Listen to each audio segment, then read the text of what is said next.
Bonjour à tous et toutes, bienvenue à cette sixième séance de lundi numérique de cette saison 2023-2024. Et aujourd'hui, nous avons le grand plaisir d'avoir avec nous Héloïse Biard, chef du département du numérique pour la transformation des politiques culturelles et de l'administration des données du service du numérique. J'espère avoir bien trouvé l'intitulé, vous nous direz, au sein du secrétariat général du ministère de la Culture. Aujourd'hui, elle va nous parler de la stratégie numérique culturelle du ministère de la Culture, donc mettre les numériques au service des politiques culturelles.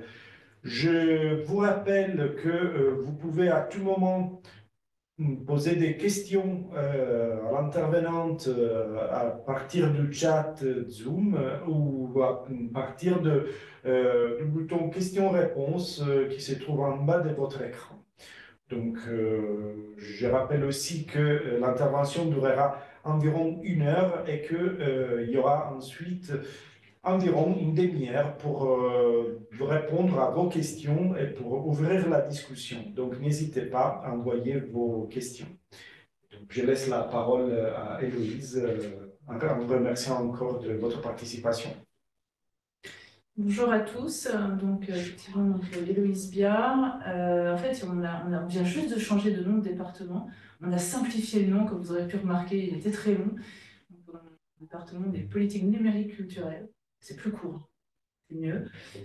Et donc je travaille au sein du service du numérique. Le service du numérique est un service qui rattache au secrétariat général du ministère et donc qui est de nature transversale. Donc effectivement, aujourd'hui, le but, c'était de pouvoir présenter où on en est dans notre réflexion autour de la stratégie numérique culturelle du ministère. Donc je vais d'abord revenir un peu rapidement sur le contexte et puis vous présenter en quoi consiste la stratégie numérique culturelle. Après, je ferai un petit focus sur comment on l'a construite parce que c'est un processus qui est toujours en cours, puisqu'on est en train de réactualiser cette stratégie numérique culturelle et ce qui devrait être publié, je l'espère, au mois de février, sinon tout début mars. Et ensuite, je ferai 3 focus thématiques sur voilà, les sujets qui nous occupent le plus actuellement. Je finirai sur comment est-ce qu'on accompagne les établissements publics du ministère pour mettre en œuvre ces transformations. Donc, tout d'abord, si je reprends un tout petit cran de hauteur, forcément, le ministère de la Culture se situe dans la stratégie numérique de l'État. Puisque depuis l'année dernière, l'État a réactualisé sa stratégie numérique et qu'il insiste en particulier sur 2 axes qui nous intéressent, 3 axes qui nous intéressent en particulier. Le premier autour du besoin de transformer les organisations, parce que le numérique finalement a un impact sur la façon dont on conduit les projets et dont on collabore entre les services on va dire, informatiques, numériques et puis les différentes directions métiers. Un axe aussi autour des données, puisque est clairement écrit développer l'exploitation effective des données pour un État plus efficace dans son action et plus simple vis-à-vis des citoyens, des entreprises et des agents publics. Et puis le dernier autour de la souveraineté numérique, qui peut aussi se décliner sur la souveraineté culturelle, et le besoin d'outils numériques mutualisés, qui est important aussi, surtout à l'heure de l'éco-responsabilité, où on encourage quand même finalement à avoir une certaine forme de sobriété numérique aussi dans ce qu'on peut imaginer comme nouveau service. Donc le service du numérique, il a été créé en 2021. Ce qui est important à retenir, c'est que c'est un service quand même relativement jeune,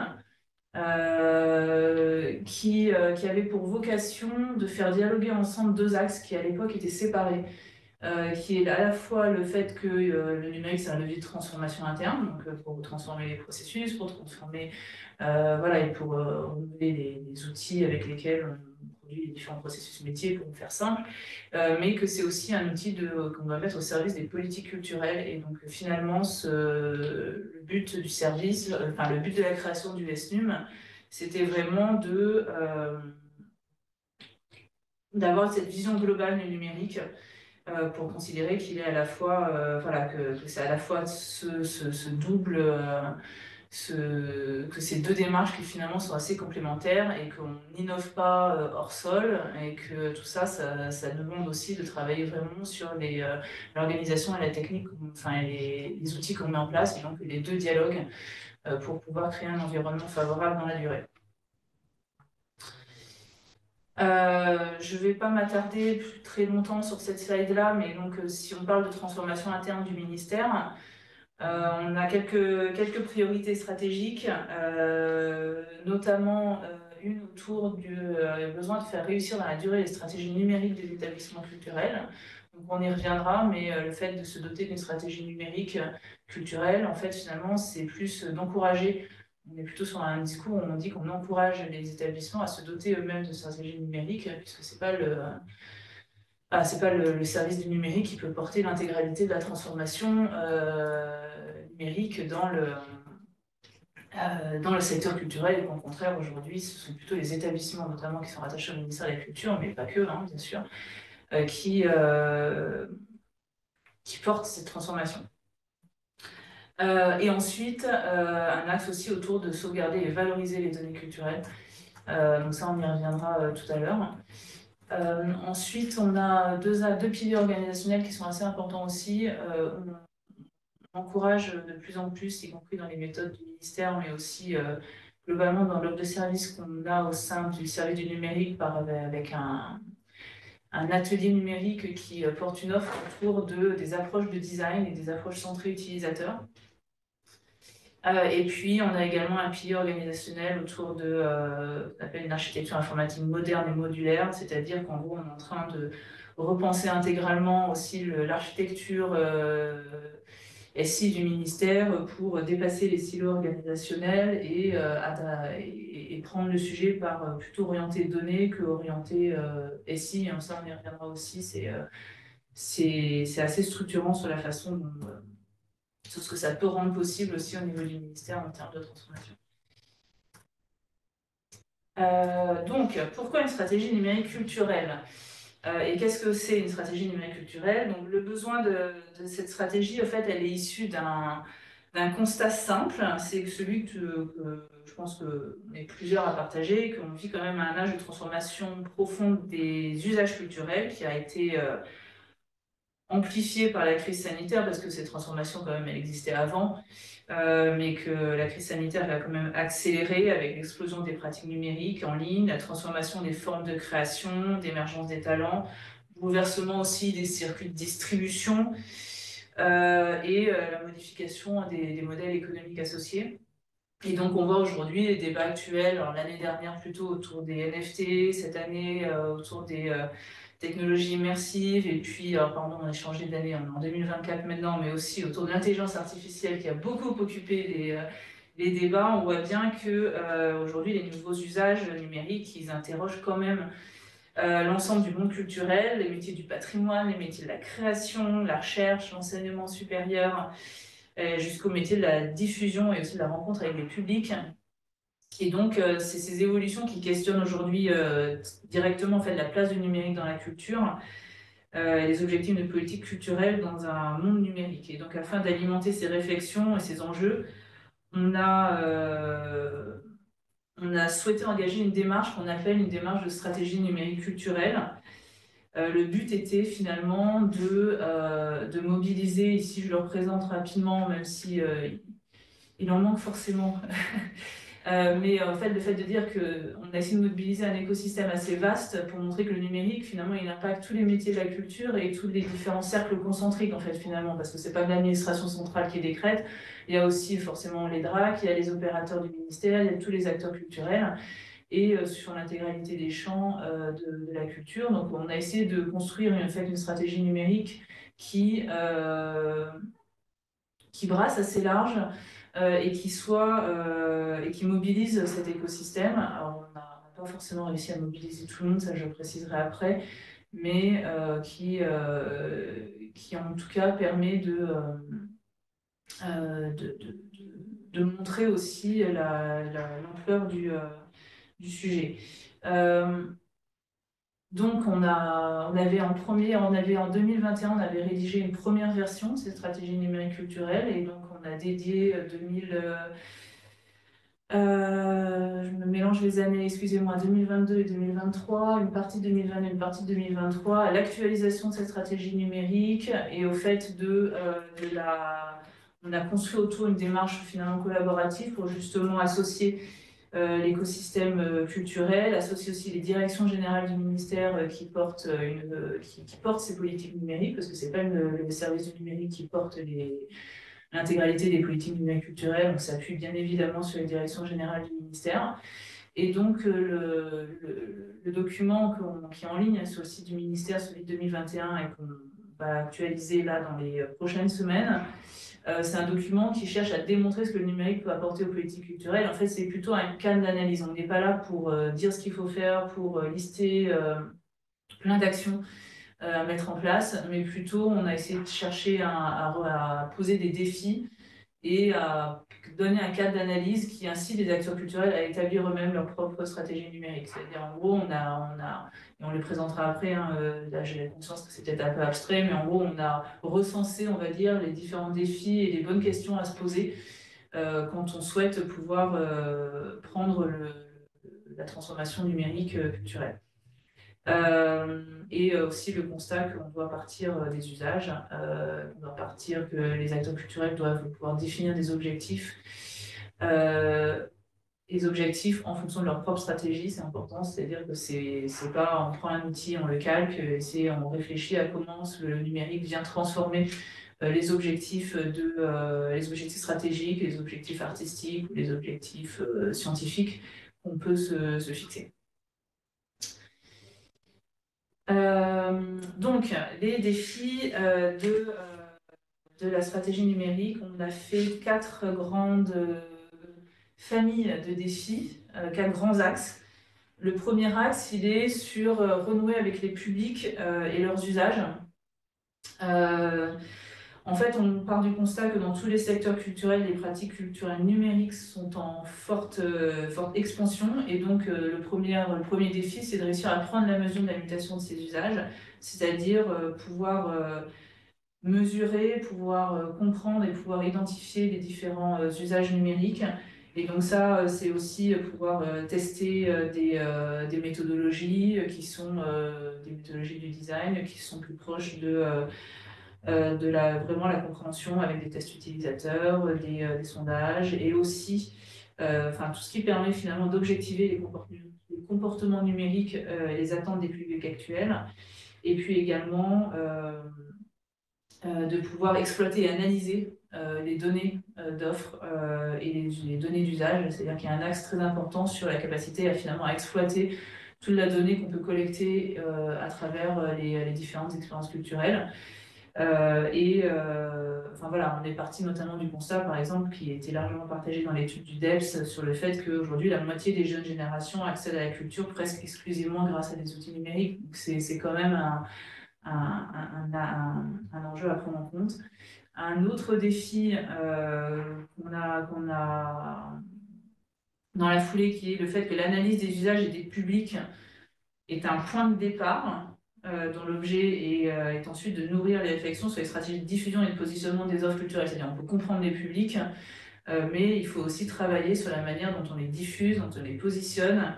Et c'est tout l'axe autour de ce qu'on appelle la découvrabilité, c'est-à-dire la capacité d'une offre culturelle, d'un contenu, d'une expérience culturelle à être disponible en ligne, à être repérée dans un vaste ensemble d'autres contenus, et en particulier, et c'est là la subtilité, par une personne qui n'en faisait pas précisément la recherche.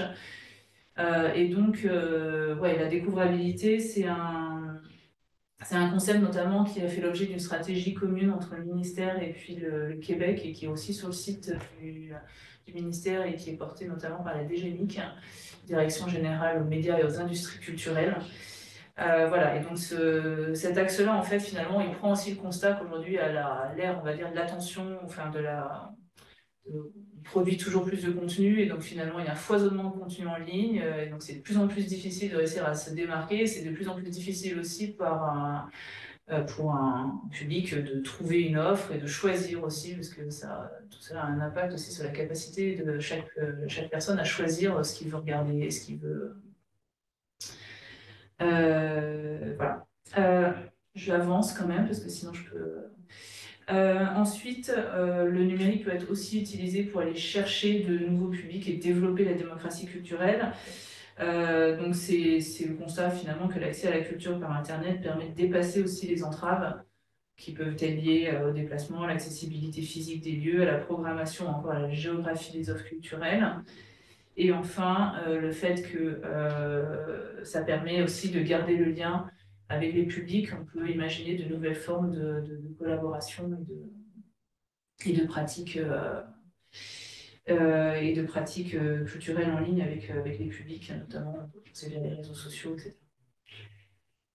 Ensuite, on a un autre axe qui est plus autour de l'offre culturelle. Donc là, c'est comment finalement les différents acteurs culturels peuvent utiliser le numérique pour imaginer de nouveaux formats de création artistique. Donc ça, c'est un axe qui est beaucoup porté par la Direction générale de la création artistique. Elle appelle, c'est tout ce qu'on appelle la création artistique en environnement numérique.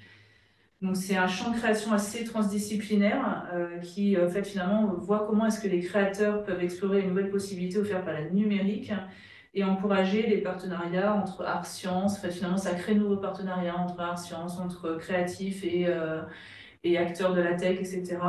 Et c'est des propositions qui sont finalement plus hybrides, plus interdisciplinaires, plus partenariales. Et ça permet d'imaginer aussi d'explorer de nouveaux modèles économiques et de nouveaux modes de production. On y reviendra tout à l'heure, je prendrai l'exemple notamment des technologies immersives et des nouveaux exemples d'expositions immersives, etc., qu'on peut imaginer, qu'on voit fleurir un peu partout, et avec une diversité finalement de techno, réalité virtuelle, réalité augmentée, son spatialisé, etc. Donc c'est un exemple de nouveaux types, finalement, de nouveaux formats de création qui sont assez intéressants dans leur dynamique. Ensuite, deuxième axe, c'est plus développer l'accès à une offre de contenu et de contenu culturel en ligne. Donc là, on peut penser à tous les portails qui existent, hein, la Gallica, les archives nationales, les plateformes de l'INA, enfin voilà, donc tous les acteurs qui finalement gèrent des collections, enfin les portails aussi des musées, hein, donc gèrent des collections et puis les exposent en ligne et font un travail d'éditorialisation qui est très important autour de ces contenus. Ensuite, il y a un axe aussi autour du fait de développer l'offre à distance en bonne articulation avec l'offre en présentiel. Donc là, c'est juste plus une bonne pratique qu'autre chose, mais c'est de dire que finalement, les offres en ligne, elles sont en prolongement, mais le but n'est pas forcément de dupliquer l'offre en physique, mais c'est plutôt de les concevoir comme un prolongement et comme un complément de l'offre en physique, et de réfléchir aussi à faire en sorte que ces usages en ligne soient adaptés à une consommation en ligne aussi. C'est-à-dire qu'il faut penser les usages numériques pour un usage numérique, justement. Là, je sais que j'enfonce une porte ouverte, mais finalement, c'est un axe aussi important. Et enfin, le fait que cette double évolution finalement des usages et des offres a aussi un impact sur les modèles économiques. On voit de plus en plus les modèles d'achat par abonnement, les nouveaux modèles de contractualisation aussi qu'on peut imaginer entre des acteurs culturels, des artistes, des producteurs, des studios de création, etc. Donc c'est des modèles économiques qui évoluent sur certains types d'offres. Ensuite, on a un axe qui est autour de la souveraineté culturelle française, francophone et européenne. Donc là, c'est des sujets qui sont... On a un premier sujet autour du fait que les réseaux sociaux sont devenus finalement aussi de nouveaux espaces publics qui sont porteurs d'opportunités pour la libre expression, mais qui portent aussi des risques majeurs en matière de bulles informationnelles, dissémination aussi de contenus haineux, de désinformation. Et donc il y a un enjeu quand même à préserver finalement cette liberté d'expression. Le financement aussi d'une information indépendante, de qualité, et renforcer l'éducation à l'image aux médias. Donc c'est tout le sujet aujourd'hui, notamment des États généraux de l'information qui ont été annoncés par le président, lancés même par le président. Et ensuite, on a un autre axe autour de préserver la rémunération des créateurs et le financement de la création. Donc c'est tous les enjeux autour du partage équilibré de la valeur entre les grandes plateformes numériques et les ayants droit. et la juste rémunération des créateurs au titre de l'exploitation numérique de leurs œuvres, qui est quand même une priorité d'action assez importante pour le ministère. On y reviendra tout à l'heure, notamment avec des exemples d'autres d'intelligence artificielle. Autre exemple, la diversité et l'exigence artistique et le rayonnement de la culture et des langues de France. Donc là, c'est un enjeu autour de, justement, on parlait tout à l'heure de la foisonnement de contenu en ligne, mais aussi du coup de pouvoir s'assurer que dans ce foisonnement de contenu comment dire, de cette offre numérique en ligne, qu'on puisse s'assurer qu'il y ait une bonne part de diffusion et de circulation de la culture, de la langue française et des langues de France également. Un axe également autour de l'accès au contenu numérique. Alors celui-là, il n'est pas forcément très explicite en tant que tel, mais c'est le fait que quand on génère autant de documents, autant de contenus, il faut les gérer, il faut les archiver. Donc ça a un impact sur la politique interministérielle pour la constitution et la conservation des archives, de façon à pouvoir continuer à rendre compte aussi de l'action publique et de pouvoir archiver toutes ces données, tous ces documents électroniques. Donc ça, c'est notamment un axe qui est porté au niveau ministériel par le programme VITAM, qui est un programme interministériel d'archivage numérique et qui est opéré au ministère. Et enfin, un axe autour de la construction d'environnements favorables aux innovations. Donc là, c'est ce que je disais tout à l'heure, c'est le fait que l'innovation numérique ne se décrète pas et que, en fait, finalement, il faut aussi quand même penser à investir dans la modernisation des infrastructures et que voilà, que c'est quelque chose qu'il faut quand même réussir à prendre en compte, qu'il ne faut pas oublier quand même que par derrière, voilà, il faut continuer à investir dans la modernisation des infrastructures et des outils.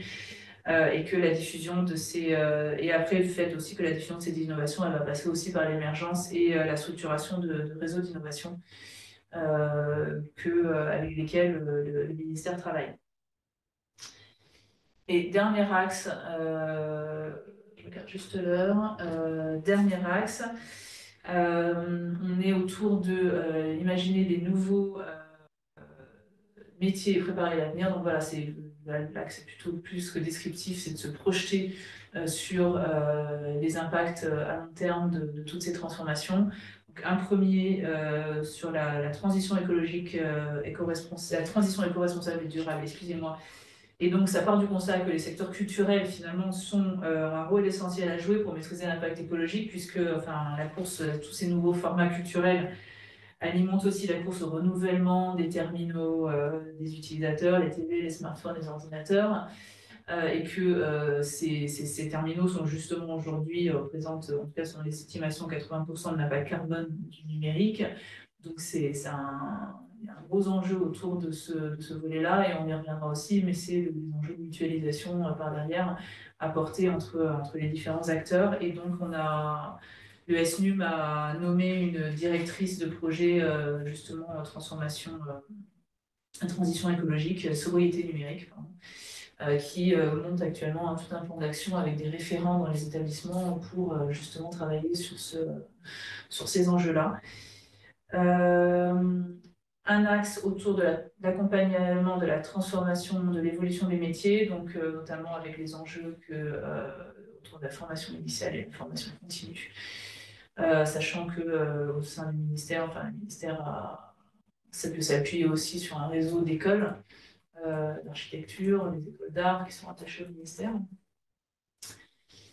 Un enjeu autour de l'égalité au cœur du numérique culturel. Donc, comment est-ce que aussi on encourage l'égalité au sein même des métiers du numérique, l'égalité et la diversité au sein des métiers du numérique. Et enfin, un axe autour de la science ouverte et donc de la diffusion en ligne des contenus scientifiques de la recherche. Je vais passer assez rapidement là-dessus, mais c'est quand même important d'avoir en tête qu'effectivement, juste pour Cette stratégie, donc là, je vous ai présenté un peu les grands axes qui étaient déjà à l'origine, donc on a un peu retravaillé, mais qui étaient déjà à l'origine en 2021. Et donc, on est reparti de tous ces défis.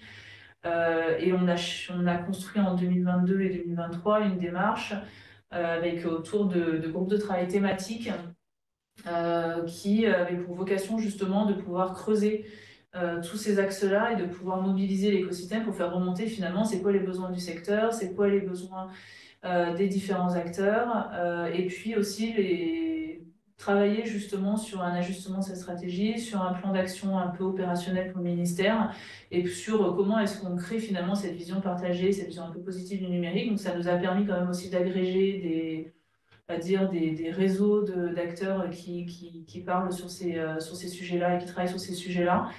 Donc on a lancé 8 groupes de travail. Et on a également lancé une consultation en ligne entre janvier et juillet 2023 qui a recueilli il y a eu près de 4600 participants. On a eu quand même pas mal de contributions. Donc on a exploité tout ça à l'automne. Et donc, en termes de calendrier, là, on a eu toute une phase à l'automne de synthèse de tous ces travaux de groupe de travail, de consolidation de la consultation. Et donc là, en ce début d'année, on est en train de finaliser la rédaction, enfin l'ajustement de cette stratégie numérique et puis la rédaction du plan d'action du ministère, que je vous inviterai à suivre quand il sera sorti sur le site internet, parce qu'il n'est pas encore sorti, donc je ne peux pas en dire beaucoup plus à ce stade-là. Voilà, donc c'est ce que je disais, on aura en résultat voilà, une stratégie actualisée, on va avoir 7 actions sur lesquelles, qui n'annulent pas toutes les autres actions qu'on peut faire, hein, mais on va faire un focus sur 7 actions qui sont sorties des groupes de travail, et puis on publiera également les résultats de la consultation et les restitutions des groupes de travail qui ont été faits avec les réflexions qui ont été menées dans ces groupes de travail. Sachant que justement un de nos grands enseignements sur les rôles attendus du ministère, parce que ça nous a permis aussi d'entendre un petit peu aussi ce que le secteur culturel peut attendre aussi du ministère, et c'était intéressant de voir comment est-ce que le ministère pouvait se positionner. Finalement, on a un modulo les sujets de financement qui remontent bien évidemment. On a identifié 3 rôles assez important. Un premier rôle autour qu'on a appelé catalyser, mais qui est sur le fait de pouvoir faciliter la mise en relation entre les acteurs. C'est-à-dire que finalement, de pouvoir jouer ce rôle d'impulser dynamique et de pouvoir faire en sorte de mettre, d'ailleurs on essaie d'organiser de plus en plus des événements dans ce sens-là, mais de faire en sorte que les acteurs culturels se rencontrent entre eux et puissent partager leurs bonnes pratiques, que les acteurs tech et les acteurs culturels puissent se rencontrer, etc. Donc c'est de travailler sur des nouveaux formats un peu plus de partage de bonnes pratiques que de façon un peu plus descendant du ministère qui parle au secteur culturel. On a un axe autour de l'accompagnement, donc à la fois avec un besoin de formation, mais aussi un besoin d'accompagnement méthodologique et financier, et un besoin d'encourager aussi la mutualisation. Donc là, sur l'accompagnement, j'y reviendrai un peu tout à l'heure, mais c'est aussi ce sur quoi on travaille les services du numérique, c'est aussi de travailler sur une offre de conseils, de financement à destination des établissements publics du ministère. Et après, effectivement, un axe plus classique, mais qui est quand même important, d'outiller et d'apporter notamment un appui financier à l'émergence de nouveaux produits mutualisés.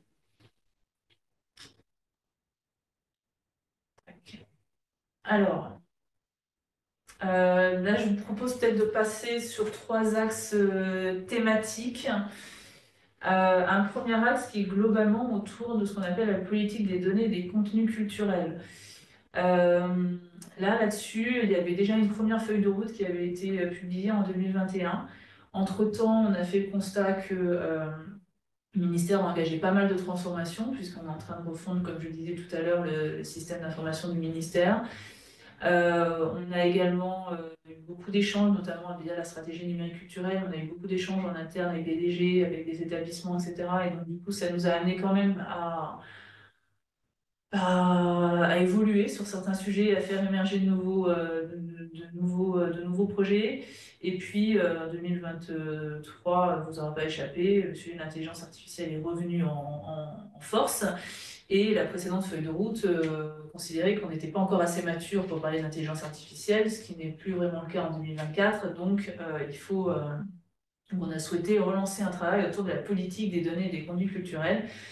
Donc ça, c'est un sujet qu'on vient de lancer là. Je vous présente un petit peu parce que je trouve que on a essayé de finalement, avec cet exercice-là, je ne vais pas vous refaire une grande présentation des enjeux autour de la donnée, mais on a essayé de remettre un peu les questions qui se posent aujourd'hui et puis de refaire un peu, de décliner finalement la stratégie numérique culturelle spécifiquement sur le sujet des données, sur le sujet des contenus culturels, pour réussir comment dire, à faire émerger, là, par contre, vraiment un sujet des feuilles de route plus opérationnelles sur comment est-ce que le ministère, mais aussi ses opérateurs et les DRAC se saisissent de ce sujet-là.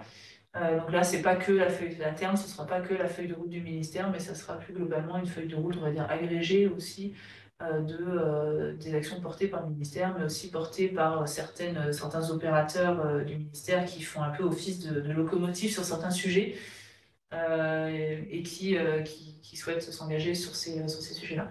Donc, juste pour repréciser, quand on parle données et contenu culturel, on parle de beaucoup de choses. Je vais peut-être faire quelques exercices de définition. Les contenus culturels, on utilise ce terme-là. Après, il y en a d'autres qui utilisent d'autres termes. C'est toujours un peu difficile en termes de vocabulaire, mais contenu culturel, on va plutôt parler des œuvres, par exemple des collections, les images, les métadonnées associées qui permettent de décrire ces collections. Donc, c'est tous les corpus de collections des musées, des bibliothèques, des archives. Voilà, donc c'est vraiment les contenus culturels gérés par les institutions culturelles. Après, on s'intéresse aussi aux données d'offres, c'est-à-dire ce qu'on appelle les données d'offres culturelles, c'est-à-dire tout ce qui est les données autour de la description des expositions, des événements, d'un spectacle, par exemple. Un spectacle est une offre culturelle, et comment est-ce qu'on décrit un spectacle, c'est-à-dire comment est-ce qu'on le... Mais ça, on y reviendra un petit peu après. Et après, on a aussi toutes les données, finalement, données d'usage, c'est-à-dire toutes les données de billetterie, de fréquentation, connaissance finalement des usages des publics, de connaissance aussi des spécificités des publics, et enfin tout ce qui est aussi données administratives, financières, subventions par exemple, etc., qui sont des données plus classiques, données RH aussi, enfin voilà, et qui sont des données plus classiques de toute institution, mais pas forcément culturelle. Donc sur le premier axe, on le porte plutôt autour des sujets de découvrabilité des contenus numériques, ce qui demande aussi donc, de travailler sur toute la chaîne, c'est-à-dire depuis la numérisation jusqu'à leur diffusion en ligne, leur circulation, leur utilisation. Donc c'est ce que je disais tout à l'heure sur le terme de la découvrabilité, hein, on a remis la petite définition à gauche, mais la découvrabilité d'un contenu dans l'environnement numérique se réfère à sa disponibilité en ligne et sa capacité à être repérée parmi un vaste ensemble d'autres contenus, en particulier par une personne qui n'en faisait pas précisément la recherche. Et donc, sur ces sujets-là, nous, après, ce que je disais, c'est que je vous ai remis ici les quelques questions un peu nouvelles, entre guillemets, qui me semblent intéressantes à creuser dans cette stratégie, mais on a un sujet autour de la numérisation, forcément, de ces contenus. Est-ce qu'aujourd'hui, il y a déjà beaucoup de contenus qui sont numérisés? Est-ce qu'il faut redéfinir des priorités, par exemple, en termes de corpus à numériser, ce qui ne serait pas déjà numérisé? Ou en tout cas une renumérisation, parce que de temps en temps, les numérisations ont été faites d'une certaine façon, mais aujourd'hui, on réalise que on pourrait en avoir de meilleure qualité. Donc, qu'est-ce qu'il faut renumériser pour pouvoir notamment faire tourner des algorithmes d'intelligence artificielle? Ensuite, on a un axe toujours sur la numérisation, mais on voit de plus en plus le sujet de la 3D qui émerge. Donc, c'est quels enjeux et quels axes de développement aujourd'hui autour de la 3D. Et un sujet ultra transverse qui remonte de partout, mais que finalement, plus on crée ce genre de nouveaux médias, ces images 3D, ces vidéos, etc., bah, comment on les gère, comment on les stocke, comment on les archive. En gros, c'est tout le cycle de vie, la gestion de cette information. Et donc, on a beaucoup d'établissements, notamment, qui aujourd'hui peinent un peu à bien réussir à gérer ces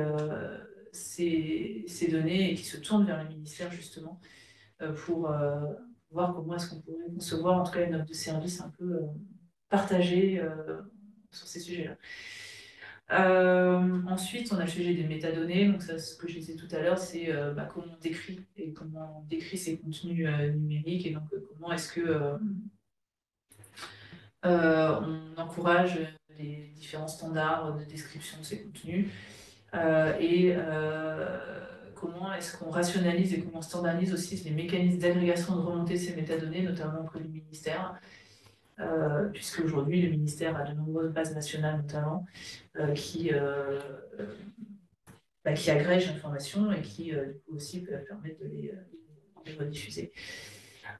Et ensuite, un gros enjeu autour de l'intelligence artificielle au service de l'indexation et de l'enrichissement de ces corpus, c'est-à-dire qu'aujourd'hui, on a des établissements, on pense à l'INA, la BNF, on a quelques musées aussi qui réfléchissent à ces sujets-là, enfin, il y a beaucoup d'acteurs qui testent sur comment on utilise l'intelligence artificielle pour automatiquement et plus facilement indexer les contenus, extraire les informations des images notamment, faire de la reconnaissance d'écriture manuscrite dans les documents d'archives, faire de la reconnaissance visuelle aussi sur les vidéos, etc. Et pouvoir automatiquement enrichir aussi l'indexation de ces contenus.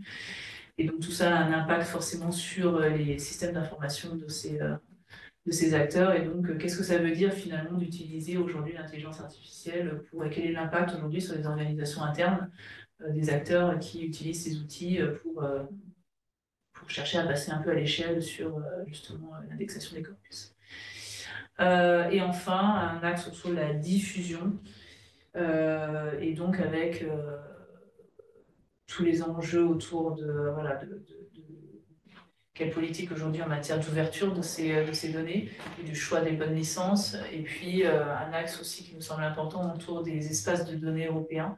C'est-à-dire qu'aujourd'hui, l'Europe crée, a lancé la création notamment d'un espace de données autour de cultural heritage et qui, comment est-ce qu'on alimente, ça sera une transformation, on va dire, de l'Européana, comme ça, mais comment est-ce qu'on alimente ces espaces de données, qu'est-ce qu'ils vont recouvrir comme périmètre justement de données à envoyer vers les espaces de données européens.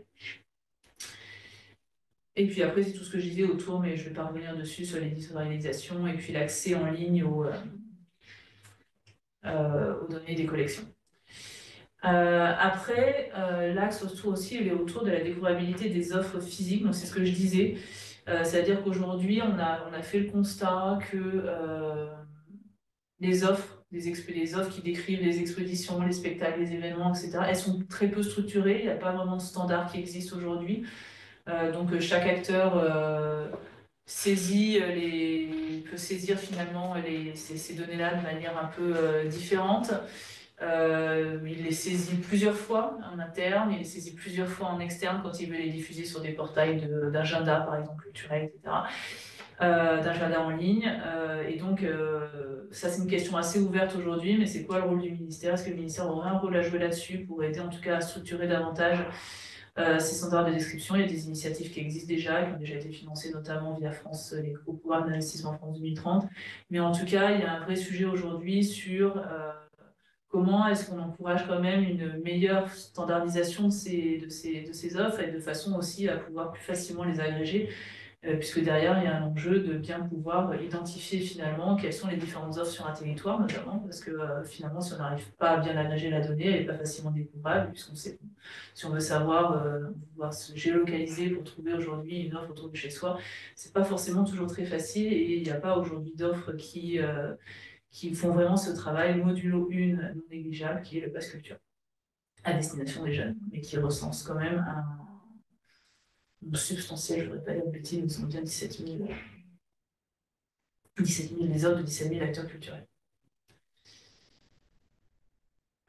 un troisième axe de travail sur lequel on avance, ce qui est plus le développement et l'analyse des politiques culturelles par les données. Donc là, on est plus sur des sujets de pilotage, de performance, voilà, comment est-ce que finalement la donnée peut permettre d'améliorer la prise de décision au sein du ministère, mais au sein de n'importe quel établissement qui finalement souhaite piloter son activité et pouvoir développer ses publics.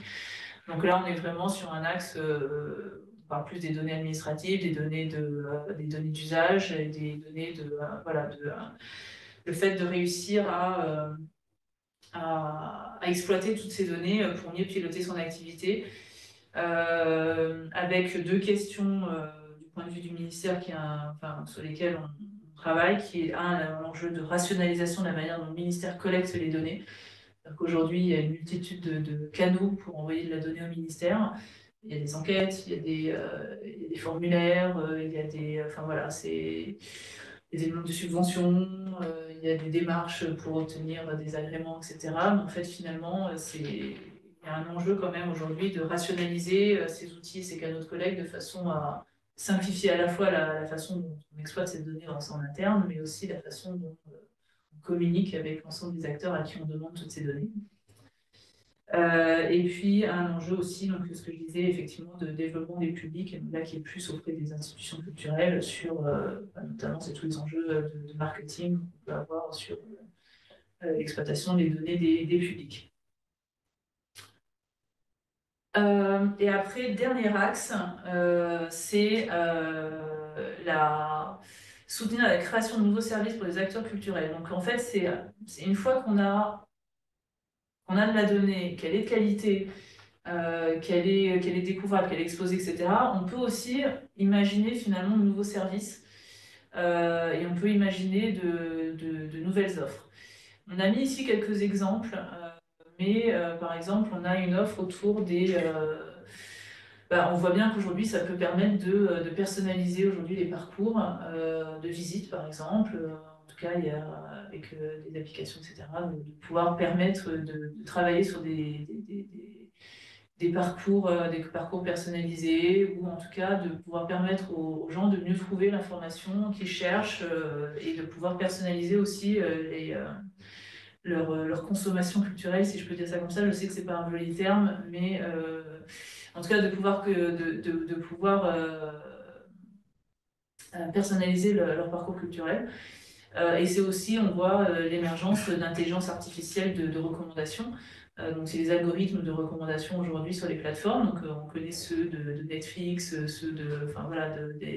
des grandes plateformes qui peuvent aussi avoir un effet finalement de bulle informationnelle, mais aussi des réflexions que peuvent mener le Pass Culture Radio France pour réfléchir à ce qu'est une intelligence artificielle, un algo de recommandation de services publics, c'est-à-dire qui va pousser plutôt, va encourager plutôt à découvrir, ou en tout cas va peut-être, effectivement aussi, il y a Deezer notamment qui travaille aussi là-dessus par exemple, mais comment est-ce qu'ils vont réussir à, à intégrer finalement dans les algorithmes d'autres critères et des critères plus de diversité, de diversité et comment dire, de découverte de nouveaux contenus. Ensuite, on a un axe autour de ce qu'on a appelé intelligence économique. Je ne sais pas si c'est exactement le bon terme, mais en gros, c'est de dire que ce que je disais tout à l'heure, c'est que le ministère, finalement, on agrège beaucoup de données sur la connaissance du secteur. On pourrait avoir vocation, en tout cas, à agréger de l'information sur les offres, sur les usages. Et finalement, est-ce qu'il y a une réflexion est-ce qu'il y a une attente aujourd'hui d'avoir accès à des données consolidées, sectorielles, qui puissent permettre en tout cas de réfléchir à chaque acteur, peut-être voilà, d'avoir une meilleure connaissance, en tout cas d'avoir accès à une base de connaissances de l'économie de la culture. Ensuite, on a un axe autour de l'intelligence artificielle, bien évidemment. Ça, j'y reviendrai un petit peu plus tout à l'heure, mais c'est comment est-ce qu'on encourage des intelligences artificielles plus francophones, plus respectueuses de la diversité culturelle. Quel impact sur les métiers de la culture, voilà, comment promouvoir la transparence et l'entraînement des modèles. Ça, je reviendrai juste après, donc je ne vais pas m'appesantir dessus. Et puis ensuite, on a un axe aussi, notamment autour de la désinformation, des fake news. protection de la création avec des acteurs culturels qui utilisent aussi les données pour améliorer la gestion des droits. Donc, sur l'intelligence artificielle, c'était une deuxième proposition de focus. Donc, en fait, l'année dernière, on a fait un petit travail quand même d'observation des différents usages qui existaient aujourd'hui dans l'intelligence artificielle, appliqués au secteur culturel. Et on a recensé, après, il y en a peut-être d'autres, hein, mais on a essayé de les structurer autour de 4 grands axes. Le premier, c'est qu'on intelligence artificielle au service des publics. Et donc, c'est là-dedans, effectivement, ce que je disais tout à l'heure, hein, dans lesquels on va trouver tout ce qui est algorithme de recherche et de recommandation. Notamment, par exemple, ce qu'a fait Radio France autour de ses podcasts ou ce que fait Basse Culture autour de ses offres. Mais on a aussi, imaginé de nouveaux services au public avec, donc on voit l'apparition de plus en plus de chatbots, de dialogues dans le cadre des expositions, ou plus récemment, notamment, par exemple, au musée d'Orsay avec leur chatbot Bonjour Vincent qui permettait de dialoguer avec Vincent Van Gogh. Qui s'appuyait sur un travail quand même de recherche autour des corpus de lettres de Vincent Van Gogh à son frère. Ensuite, on a un travail, donc ce que je disais tout à l'heure, autour du traitement, la production de contenu, enrichissement et investigation des corpus. Donc c'est tout ce que je disais autour de l'aide au catalogage, des indexations automatiques, etc. Donc c'est les usages de reconnaissance d'écriture, la catégorisation automatique de flux audiovisuels. Donc là, ce que font notamment la BNF, l'INA, les archives nationales. Et puis, on peut aussi imaginer l'application à l'indexation d'images numérisées des collections nationales. Donc, par exemple, il y a le musée Guimet qui avait été lauréat d'un appel à projet de France 2030 l'année dernière, qui travaille sur ces sujets-là. Après, il y a plein d'autres cas d'application. Hein. On voit bien aussi, notamment avec la reconstruction de Notre-Dame, à partir de modélisation à partir des fonds bibliographiques, etc.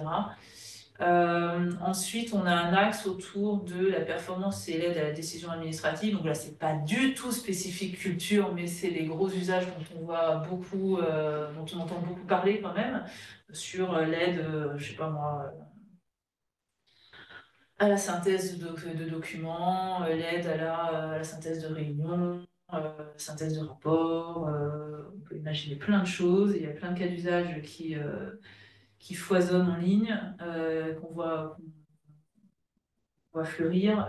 Il y a aussi la DINUM qui travaille aussi sur des IA pour les agents de l'administration, avec une première IA qui s'appelle Albert. On ne teste pas encore au ministère de la Culture, mais en tout cas, c'est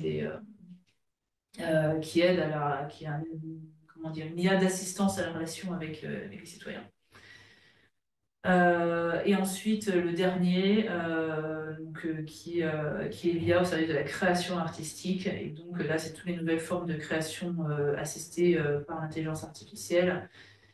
Et la démocratisation aussi d'outils. On voit notamment par exemple dans le secteur du jeu vidéo aujourd'hui qui utilise déjà quand même pas mal aujourd'hui des outils d'intelligence artificielle pour générer des effets spéciaux, des foules, enfin voilà.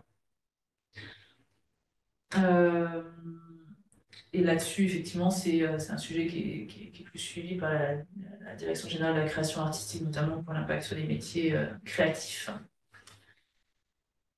Donc, en fait, on voit aujourd'hui que l'IA, elle apporte déjà beaucoup à la culture et que la culture aussi, on pense en tout cas, c'est le message qu'on essaie de faire passer, que la culture peut aussi beaucoup apporter au développement de l'intelligence artificielle. Et donc, on a travaillé sur... le ministère de la Culture a affirmé finalement 3 piliers prioritaires pour son action, de soutenir l'innovation en matière d'intelligence artificielle dans la culture, d'être force de proposition aussi de régulation, notamment au niveau européen, et aussi de mieux former les professionnels actuels et les futurs professionnels. Donc c'est un espèce d'équilibre à trouver entre ces 3 piliers.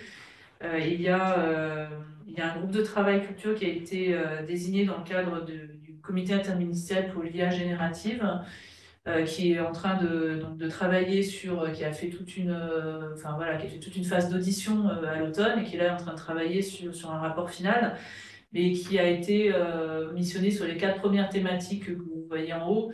La première autour de la protection des droits d'auteur et des droits voisins, la deuxième autour de la valorisation des œuvres et des contenus culturels français et francophones, troisième autour de la lutte contre la désinformation, et quatrième autour de la transformation des métiers et des chaînes de valeur. Et on en a rajouté un cinquième qui est la soutenabilité écologique qui nous concerne tous. Aujourd'hui, en attendant les conclusions de ce groupe de travail, on a déjà lancé en interne quelques actions. Je ne vais pas m'appesantir dessus plus que ça, mais on a lancé des actions autour déjà de l'acculturation de l'information. Effectivement, forcément, le ministère, et notamment la DGMIC et le service du juridique participent aux réflexions autour du règlement IA européen, ont participé et continuent à y participer. On fait un travail globalement voilà, de recensement des projets qui existent. Ça, c'est un travail un peu continu au fil de l'eau.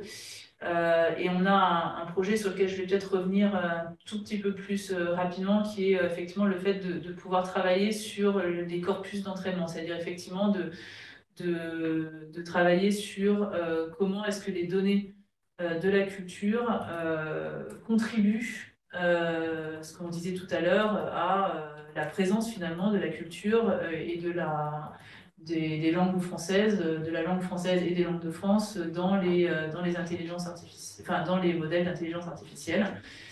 Donc sur ce sujet-là, on a commencé à on travaille avec la DGLFLS, c'est la Délégation Générale à la Langue Française de Langue de France, qui, en fait, finalement, a fait le constat que le développement de l'IA générative et des larges modèles de langue, les LLM, on pose des questions parce qu'aujourd'hui, les LLM sont entraînés sur des données essentiellement anglo-saxonnes, même s'ils parlent bien français, hein, mais l'AMA, aujourd'hui, il y a 0,16% de français dans ces données d'entraînement. Et ils intègrent aujourd'hui donc peu la pluralité linguistique, culturelle, mais aussi finalement comment dire ça, la culture en fait, c'est-à-dire qu'il y a une chose qui est la langue, mais il y a aussi les valeurs culturelles qui sont attachées finalement à une langue, et à une histoire, et à une culture, etc. Et donc finalement sont peu représentatives des valeurs culturelles aussi portées par la France. Et donc ça place un risque finalement sur la place des langues et des cultures françaises, francophones et européennes aussi, dans les imaginaires collectifs de demain. Et donc, en parallèle, aussi, on a des débats qui ont été assez vifs sur le volet juridique de l'entraînement de ces intelligences artificielles, et donc notamment sur la répartition de la valeur issue de leur usage. Et donc, évidemment, les enjeux, c'est le respect du droit d'auteur et l'effectivité aussi de ce qu'on appelle l'opt-out, c'est-à-dire de la capacité d'un auteur de dire qu'il n'a pas envie qu'une intelligence artificielle utilise ces données pour s'entraîner. Donc il y a ce mécanisme juridique existe, mais aujourd'hui l'effectivité de ce mécanisme juridique est plus difficile à prouver. Voilà, et donc la priorité qui a été rappelée par le président de la République lors du salon Vivatech en juin dernier était de faire en sorte que la Cité internationale de la langue française puisse héberger un laboratoire des technologies linguistiques et qui viendrait compléter l'offre de cette cité à Villers-Cotterêts. Et donc le ministère de la Culture a inscrit sa contribution dans cette ambition en mobilisant l'ensemble des expertises autour de 2 projets complémentaires que vous voyez ici, qui sont destinés à susciter finalement un écosystème autour de l'intelligence artificielle et des technologies de la langue. Donc on a un premier qui est, qu'on appelle ALCEDIC, mais qui est en gros le fait de créer un organisme européen pour les technologies de la langue à Villers-Cotterêts. C'est une proposition qui a été coordonnée par la France avec 20 États membres. Et ensuite, le fait d'avoir aussi un pôle national, c'est-à-dire qu'il y a l'autre contrepartie, qui est finalement le national de ce projet européen et qui serait dédié à la langue française. et qui vise à développer un écosystème d'innovation pour le français et les langues de France, avec 4 piliers, l'accompagnement et l'incubation d'acteurs industriels et académiques, des actions de médiation avec les publics, et également des programmes de recherche, de soutien à des programmes de recherche fondamentale et des transferts entre acteurs de la recherche et acteurs de l'industrie. Et donc aujourd'hui, il y a des actions de préfiguration qui sont en cours, et notamment autour nous, de celle à laquelle on contribue, qui est la dernière brique autour de ce qui est marqué comme étant valorisation, industrialisation, et qui on étudie finalement l'opportunité que que ce pôle national fournisse des services d'évaluation des modèles de langue et puisse offrir aussi des services de mise à disposition de données à des fins d'entraînement de modèles souverains en langue française et respectueux du droit d'auteur. C'est-à-dire, en gros, on réfléchit à, voilà, c'est une investigation qui est en cours, donc voilà, je ne peux pas vous donner le résultat puisqu'elle est en cours, mais en tout cas, c'est des réflexions qu'on a sur voilà, quels sont aujourd'hui, comment est-ce qu'on évalue la qualité finalement francophone d'un modèle, et donc comment est-ce que cet acteur pourrait se positionner pour offrir ce service d'évaluation, et aussi quel rôle il pourrait jouer en tant que tiers de confiance pour jouer un peu ce rôle de mise à disposition de données à des fins justement d'entraînement de ces modèles. Et tout ça en respectant effectivement le droit d'auteur. Donc, enfin, voilà, je jouais un peu ce rôle de mise en relation entre des acteurs qui ont des données et des acteurs qui ont besoin des données pour pouvoir créer des modèles de langue, que ce soit des modèles de langue généralistes ou des modèles de langue peut-être plus spécialisés. Voilà. Voilà. Dernier, il reste 5 minutes. Okay. Dernier focus thématique, sur lequel je vais passer un peu plus rapidement puisqu'il me reste peu de temps, c'est tout ce que je vous disais tout à l'heure autour de l'exemple autour des technologies immersives. Donc on passe dans un peu un autre monde, hein. On n'est plus dans le monde des données, on est dans le monde de la création, avec donc l'immersif déjà un peu finalement, juste quelques petites définitions de quoi parle-t-on. C'est le fait de dire qu'aujourd'hui on peut, c'est ce qu'on a, enfin voilà, on a essayé de le définir comme ça, mais en gros, c'est le fait de proposer une expérience culturelle en s'appuyant sur des technologies. Aujourd'hui, les technologies de son spatialisé, de réalité virtuelle, de réalité augmentée, de vidéo mapping, et grâce à ces technologies-là, de proposer une expérience et des formes de récits nouvelles, plus interactives, plus narratives, et proposant des ressentis, des émotions, et mettant le spectateur au cœur, parce que finalement, c'est ça qu'elles ont un peu tout en commune, c'est que finalement, c'est le spectateur qui est vraiment au cœur de l'expérience. Donc ça élargit finalement le champ des possibles, puisque cette alliance finalement entre création et nouvelles technologies, ça permet aussi d'avoir une certaine hybridation dans le sens où on peut avoir c'est transdiscipline en fait. On peut avoir du patrimoine avec du spectacle vivant, enfin voilà, ça permet quand même de brouiller un peu finalement le mélange entre les différents genres, les esthétiques, les disciplines, et de brouiller un peu aussi la frontière entre le réel et le virtuel. Et après, du coup, peut-être que ça sera plus parlant, mais je vais vous donner quelques exemples en fait finalement de, de projets qu'on voit apparaître. Déjà, par exemple, des projets de réalité virtuelle appliqués au secteur du patrimoine. On voit bien ici notamment l'exposition qui est en cours au Muséum national d'histoire naturelle, où on se balade dans les différents âges de la Terre, au fil des différents âges de la Terre, avec une reconstitution qui en permet aussi de valoriser différemment les collections du muséum. L'exposition qui était en parallèle de Van Gogh sur plonger dans la palette de Van Gogh en réalité virtuelle, ou au Champollion l'Égyptien qui permet de visiter le temple d'Abou Simbel. On a également des exemples de créations qui sont des créations finalement qui renouvellent un peu le format du documentaire. Donc avec par exemple JFK Memento qui reconstitue la mort du président Kennedy, hein, qui était une coproduction avec le musée de Dallas, Targo et puis Meta. Et Empereur, qui était une coproduction de France Télévisions. Après, ça, c'est des formats où on n'a pas de casque. Donc là, c'est pas du tout de la réalité virtuelle, c'est du format physique, si on peut dire ça comme ça. Mais donc, c'est des technologies notamment de vidéo mapping, de projection numérique, etc. Mais qui pensent un peu différemment, finalement, les parcours de visite. Donc, les deux expositions en cours, là, qui sont à Grand Palais Immersif et puis aussi aux Invalides. Après, il y a des technologies autour du son spatialisé. Donc là, c'est par exemple des concerts sont spatialisés. On a Radio France aujourd'hui qui travaille beaucoup là-dessus et l'IRCAM. Et Radio France travaille aussi notamment sur des formats de podcasts, de documentaires sonores, de fiction, qui permettent d'avoir vraiment un son, enfin voilà, un travail vraiment sur l'écriture du son en format spatial. Et donc, que ce soit à l'écoute ou que ce soit en concert. Après, on a aussi des expériences en réalité augmentée. Donc là, c'est quand on projette de la réalité, enfin, on projette des objets virtuels dans un monde réel. Donc, il y a un projet qui a été lauréat France 2030 qui travaille sur la réalité augmentée dans les bibliothèques pour les enfants. Et on a eu un projet qui était super aussi au Centre Pompidou, qui était comment dire, un mi-chemin entre le théâtre et puis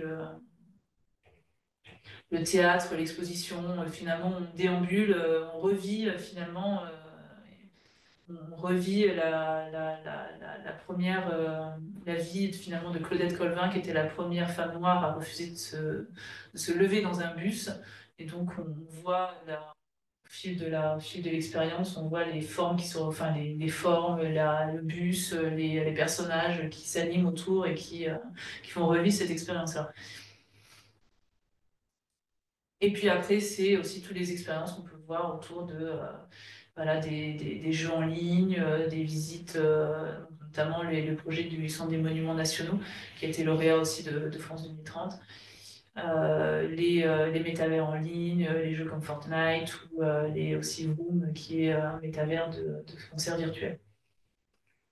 Et donc tout ça, ça pose pas mal de défis pour le secteur culturel, puisque ça pose à la fois un besoin voilà, de sensibiliser les équipes, ça pose aussi un sujet de comment est-ce que ces acteurs culturels travaillent avec le secteur économique, hein, puisque par derrière, il y a des producteurs, il y a des studios de création, il y a des diffuseurs, il y a des distributeurs. Donc, quelle est leur place dans cette chaîne de valeur et comment est-ce qu'ils peuvent voilà, participer avec des nouveaux modèles de partenariat et puis aussi comment est-ce qu'ils peuvent mutualiser et collaborer ensemble pour proposer ces nouvelles offres, sachant qu'il y a un gros appel à projet qui vient de sortir dans le cadre de France 2030 qui s'appelle Culture immersive et métavers et qui est piloté par le gouvernement, la DGNIC, le ministère et puis opéré par la BPI. Et donc, pour conclure, tout cela, donc ça fait beaucoup de sujets à traiter. Nous, ce qu'on essaye de faire au sein du service du numérique, c'est, voilà, on peut pas forcément, voilà, le but n'est pas forcément de tout porter, hein, on essaye effectivement d'agréger finalement cette vision un peu commune, et on essaye aussi d'accompagner aussi les établissements dans la façon dont ils peuvent s'emparer et de ces sujets et puis les décliner à leur niveau, définir leur propre stratégie, la mettre en œuvre. Et donc, on travaille sur une offre autour de 4 piliers. Une première autour d'une communauté numérique, hein, voilà, où on les encourage en tout cas à parler entre eux, on organise des temps d'échange, de présentation de projets, de retour d'expérience, de bonnes pratiques, etc. On a une offre de conseil où voilà, on travaille, on vient pendant quelques mois pour les aider à traiter un sujet, soit définir une stratégie, soit faire le bilan, soit précadrer un projet, en tout cas les aider à résoudre et avoir un point de vue extérieur aussi sur l'organisation. L'atelier numérique qui nous permet aujourd'hui de proposer aussi d'explorer un sujet avec des approches centrées, d'explorer par exemple un projet avec des approches centrées utilisateurs en utilisant les méthodes de design. Et puis bien évidemment des fonds d'accompagnement financiers pour financer des projets de modernisation, des projets d'innovation, de recherche. Voilà, je ne vais pas rentrer dans le détail, mais c'est pour montrer justement la diversité des offres en face. Voilà, j'ai été un peu courte à la fin, mais c'était pour laisser aussi le temps des questions. 1 heure, c'est... J'espère que je vous ai pas, je vous ai pas assommé. Merci beaucoup, Héloïse. Absolument, on n'est pas assommé. Je pense que si le public n'est pas du tout assommé, c'est vrai que il y a tellement de choses à voir et aborder. Et on a déjà, donc merci beaucoup vraiment pour cette présentation. Et on a déjà 2 questions de la part du public. Donc, la première qui a demandé à prendre la parole est Émilie Loca. Donc, je vais essayer de vous permettre de parler. Il faudra ensuite que vous activez votre micro. Donc, je vous donne l'autorisation, Madame Loca. Il faudra activer les micros pour poser la question, si vous souhaitez encore poser votre question.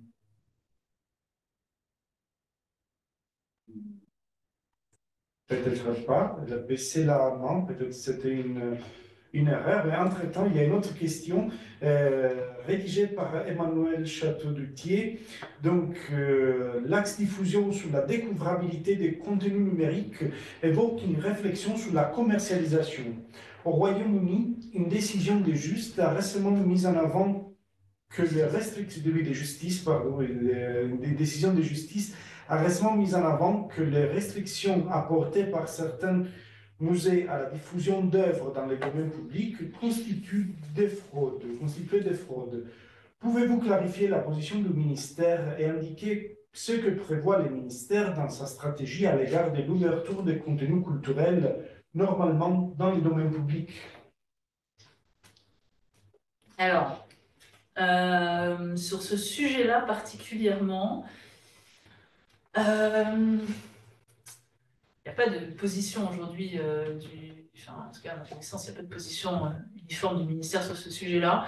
On a des acteurs qui appliquent des politiques différentes, c'est-à-dire qu'on a les archives nationales qui sont totalement ouverts, qui ouvrent leurs contenus, qui sont accessibles en ligne, téléchargeables gratuitement. On a la BNF sur Gallica qui a une position un peu différente puisque les contenus sont téléchargeables gratuitement, enfin sont téléchargeables de toutes les façons, c'est-à-dire qu'en gros ils sont accessibles à toute personne qui souhaite les télécharger en ligne sur Gallica, mais après leur usage est restreint aux usages non commerciaux. Sinon après il faut effectivement il y a une commercialisation pour les usages commerciaux. Et ensuite il y a aussi des modèles plus comme la RMN qui ont un accès payant finalement aux images des collections nationales. Donc je n'ai pas de réponse. Le sujet il est complexe puisque par derrière voilà c'est un sujet de structuration de l'offre des différents acteurs culturels et on l'a bien identifié. On l'a bien identifié, partie des sujets qui remontent très souvent. La réponse me revient régulièrement.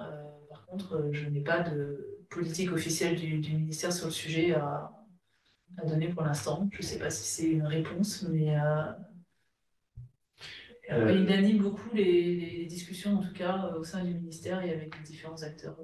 Il y a un rebond d'Emmanuel Château-Duquier qui dit franchement, c'est le rôle du ministère que de décider sur ces questions. Les collections sont en effet publiques.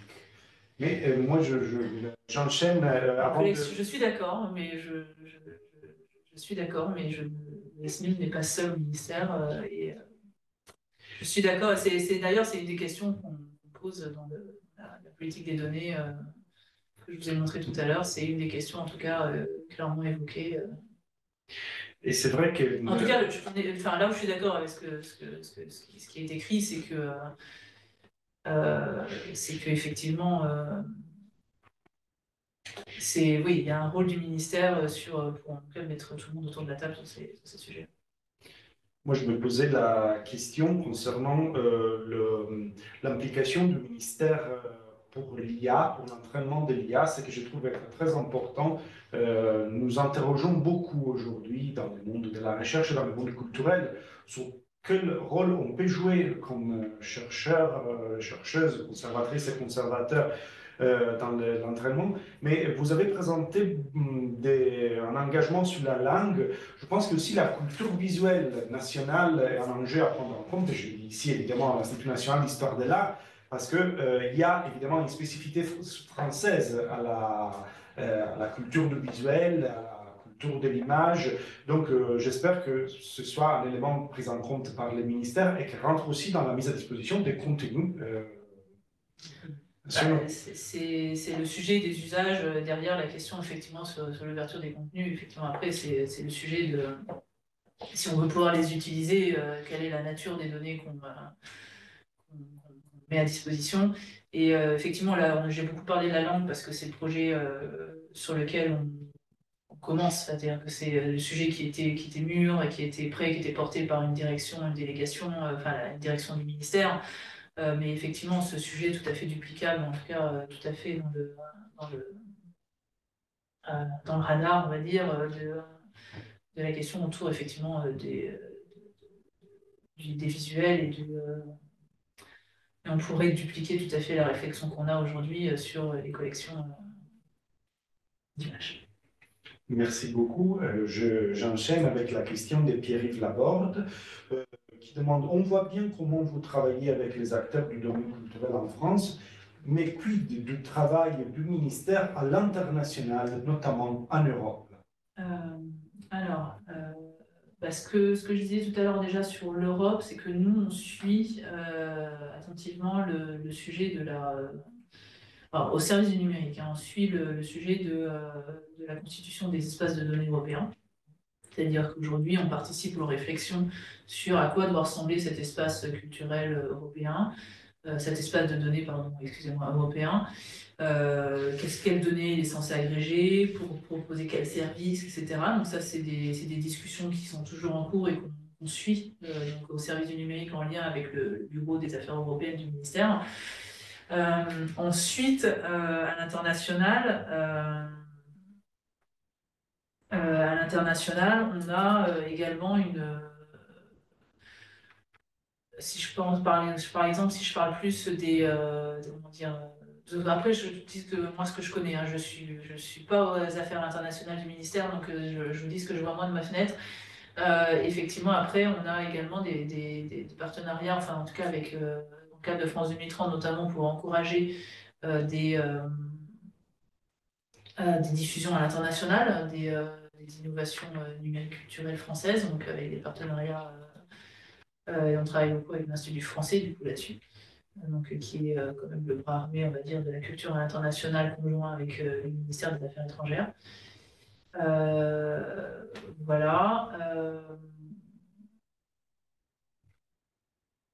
Et ensuite, non, mais après je sais, la question c'était sur le, allez, dans les résolus. Oui, voilà, non, mais c'est le ministère international, notamment d'Europe. Voilà, moi, c'est les sujets que je vois aujourd'hui. Et puis, le travail, enfin voilà, ce qu'on fait aujourd'hui, là, effectivement, avec la DGLFLF autour de la constitution de ce Centre technologique des langues, avec un volet européen, puisque la Cotteret hébergera le pôle Altédic, donc l'infrastructure européenne, et puis donc c'est la France qui est en ligne quand même là-dessus. Et puis le volet national, effectivement, qui contribuera à ce volet international. Donc il y a quand même sur deux espaces européens, enfin deux initiatives européennes quand même, on est bien présent. En tout cas, on suit, nous, on est en ligne sur le dernier, sur les langues. Et j'en profite aussi pour demander, d'un point de vue européen, y a-t-il des correspondants de ce qui est le service numérique parce que je trouve que l'institution d'un service du numérique au sein d'un ministère de la Culture est quelque chose de très bien que la France a porté. Savez-vous s'il y a des services similaires dans d'autres pays d'Europe? C'est une bonne question. Parce que ce serait intéressant vraiment d'avoir un réseau de services numériques culturels. Forcément, après, il faut déjà qu'il y ait un réseau de ministère de la Culture. Il n'y en a pas dans tous les pays européens, en tout cas, je ne pense pas. Mais effectivement, Non, c'est une bonne question, je regarderai. Merci. Alors, il y a d'autres questions. Il y a encore Pierre-Yves Laborde qui demande concernant la langue. Il y a beaucoup d'équipes de recherche qui travaillent sur ce sujet en SHS. Donc, est-ce que le ministère va-t-il se rapprocher de ce qui s'est fait déjà au ministère de l'Enseignement supérieur et de la Recherche? Oui, alors j'ai pas le détail de toute la comitologie autour de ce projet, mais enfin, en tout cas, je sais qu'on bosse déjà bien avec l'INRIA notamment sur ces sujets-là et le CNRS. Donc, en tout cas, ils sont bien intégrés dans le projet aujourd'hui pour contribuer à ce projet. Et puis, on travaille aussi avec la Direction générale des entreprises. Donc, en tout cas, le projet est clairement interministériel et porté de façon interministérielle, clairement. Merci beaucoup. Et encore une question de la part d'Emmanuel Château-Dutier. Donc, il y a quelques années, les ministères affichaient des objectifs très ambitieux sur le web sémantique et les linked open data, donc la donnée liée ouverte. Malheureusement, il n'est pas sorti grand-chose de ce travail. Au contraire, des plateformes comme POP ou la refonte du ministère sont très en deçà de ce que l'on pouvait attendre du travail engagé tant sur l'harmonisation des données patrimoniales que du point de vue de l'architecture des données. Qu'est-il prévu aujourd'hui dans ces domaines? L'accent mis sur l'intelligence artificielle ne peut-il pas donner l'impression que l'on considère la production des données automatiques comme une solution, alors même que la mise à disposition des riches données structurées serait sans doute d'un grand intérêt pour l'exploitation algorithmique des contenus culturels? Alors, donc nous, on continue au sein du ministère à essayer justement d'agréger, je veux bien regarder la question sous les yeux, d'agréger justement des métadonnées, de riches métadonnées structurées, puisque le but est de pouvoir effectivement continuer à agréger ces données et puis les envoyer sur, sur les espaces de données européens. Et de pouvoir aussi, enfin ce qu'on aimerait bien à terme, effectivement, c'est aussi les ouvrir sur le site du ministère. Après, on continue, enfin en tout cas, le sujet aujourd'hui du web sémantique, il est aussi porté au niveau européen, puisque les réflexions enfin, qu'on anime au niveau européen, enfin qu'on anime, qu'on suit au niveau européen, étudie aussi effectivement, ma connaissance en tout cas, l'utilisation de ces technologies pour construire l'espace de données européen. Après, sur l'intelligence artificielle, après, oui, pardon, je reviens juste en arrière. Effectivement, nous, on vise à agréger des métadonnées au niveau du ministère, pas forcément sous format web sémantique, hein, effectivement.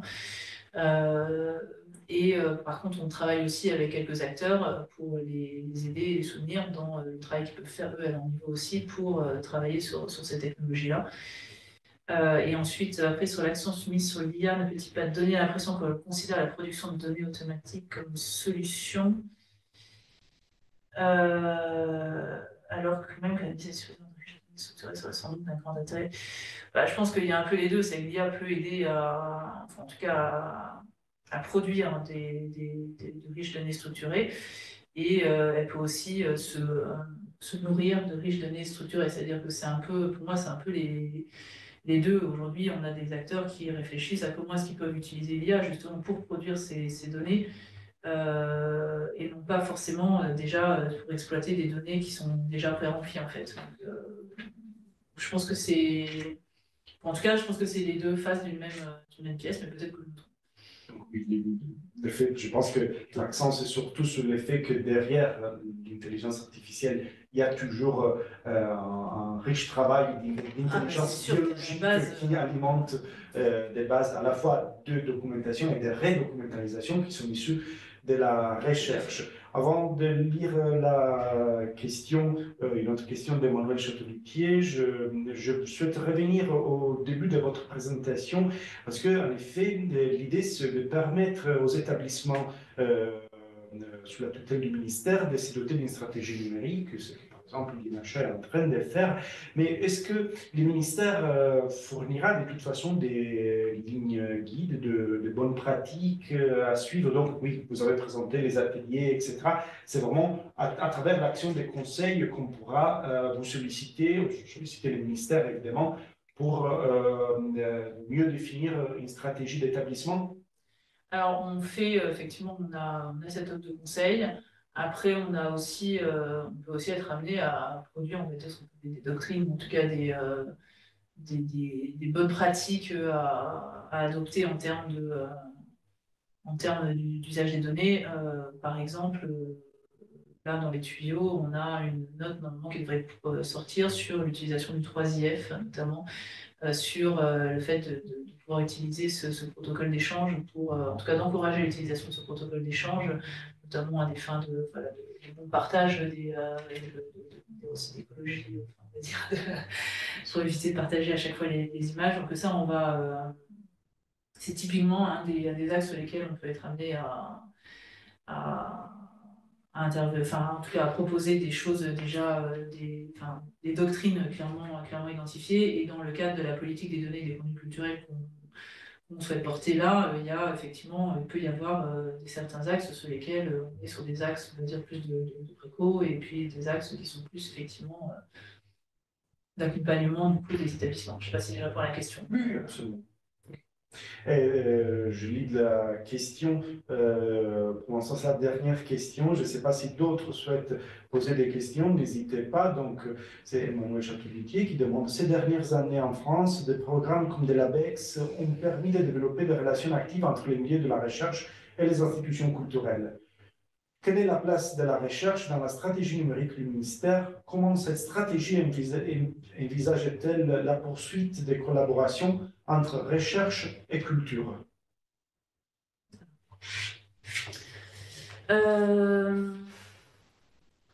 En fait, nous, effectivement, on travaille pas mal avec... comment dire il y a déjà, il y a une stratégie de la recherche du ministère qui intègre déjà pas mal effectivement, d'enjeux numériques au sein de la stratégie de la recherche. On travaille, nous, pas mal aussi avec Humanum, qui héberge beaucoup de données, culturelles à destination de la recherche. Et après, effectivement, sur des projets, voilà, on a une convention cadre avec notamment, qui est portée par le département avec l'INRIA notamment, pour porter des projets de recherche conjoints entre l'INRIA et les équipes de recherche de l'INRIA et puis les équipes d'établissement qui peuvent travailler sur des sujets d'intelligence artificielle, des sujets 3D, etc. En fait, ça dépend des sujets, mais en tout cas, on a des établissements qui viennent à destination, qui viennent chez nous pour pouvoir s'appuyer sur une expertise de l'INRIA. On soutient à peu près 3-4 projets par an. Voilà. Voilà. Après, effectivement, c'est en fonction des différents projets. On voit bien que sur les projets je sais pas moi, de sciences spatialisées, c'est Radio France qui a plutôt travaillé avec l'IRCAM. Donc, enfin, en tout cas, j'ai envie de dire que c'est vraiment en fonction des différents projets, finalement, que les différents établissements peuvent aussi s'allier avec des instituts de recherche.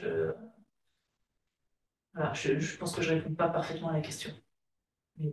Oui, peut-être c'était plus lié vraiment à une stratégie donc liée au numérique, aux interactions avec la recherche, mais je peux témoigner de ces liens parce que au sein de l'INHA, double tutelle, ministère de la Culture et ministère de l'Enseignement supérieur, mais c'est plus supérieur, mais c'est vrai que nous avons participé à une édition d'INRIA Culture avec un projet, un projet qui est Data Catalogue, projet de segmentation des catalogues de vente, encore.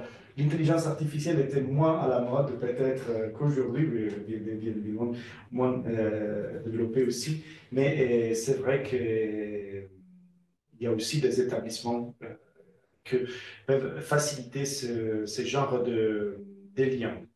Donc, il n'y a plus de questions. De toute façon, il manque 5 minutes à la fin du webinaire. Donc, je profite de ces dernières minutes pour remercier encore une fois Héloïse Briard de sa participation. Merci de cette présentation qui vraiment nous a nourri, nous a permis d'avoir un aperçu de tout ce qui on peut s'attendre donc de la publication de la stratégie. Il y a aussi les remerciements de la part du public et je donne donc rendez-vous à tous et toutes pour au mois prochain, mardi 11 mars, lundi 11 mars, si je ne me trompe pas, pour la prochaine séance de la vie numérique, iconographie, similitude visuelle et potentiel de la combinaison entre la reconnaissance automatique d'images et les vases grecs, qui sera portée par Corinna Reinhardt de l'Université d'Erlangen-Nuremberg. Merci à tout le monde et à la prochaine séance.